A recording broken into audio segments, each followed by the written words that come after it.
இன்று நடைபெற்ற 12ஆம் வகுப்பு வேதியியல் தேர்வு கடினம் என்றும் இதனால் நடப்பாண்டில் முழு மதிப்பெண் பெறும் மாணவர்களின் எண்ணிக்கை குறைவாகவே இருக்கும் என்றும் பல்வேறு தரப்பினரும் கருத்து தெரிவித்துள்ளனர். 12ஆம் வகுப்பு தேர்வில் முக்கிய பாடமாகவும் உயர்கல்வியில் சேர கட் ஆஃப் மதிப்பெண் கொடுக்கும் பாடமாகவும் உள்ள வேதியியல் தேர்வு இன்று நடைபெற்றது. இந்த தேர்வில் 3 மதிப்பெண் கேள்விகளில் 34, 35 மற்றும் 36ஆம் கேள்விகள் கடினம் என்றும், அதேபோல 10 மதிப்பெண் கேள்விகளில் 64 மற்றும் 66ஆம் கேள்விகளை புரிந்து கொள்ள முடியவில்லை என்றும் மாணவர்கள் கருத்து தெரிவித்துள்ளனர். ஒண்ணுமே தெரியலண்ணா. அதுக்கப்புறம் ப்ராப்ளம்ல வந்து காப்பருக்கு குரூப் நம்பர் 11க்கு பதிலா குரூப் நம்பர் 2 மாதிரி ரோமன் நம்பர் 2 கொடுத்துட்டாங்கண்ணா. அது தப்பா இருக்கு.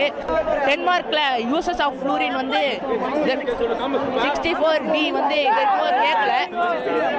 66ல வந்து B வந்து Frenkel defect Schottky defect வேற மாதிரி கேட்டுருக்காங்க. அதனால நிறைய பேர் அட்டன் பண்ண முடியல.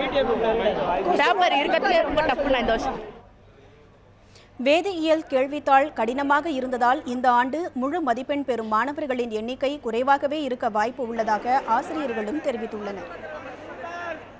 இன்னைக்கு chemistry exam question paper little bit tough. 3 marks ஏரியாவில் ஒரு 3 or 4 questions unfamiliar questions frequently கேட்காத கொஸ்டினாக கேட்டிருந்தாங்க.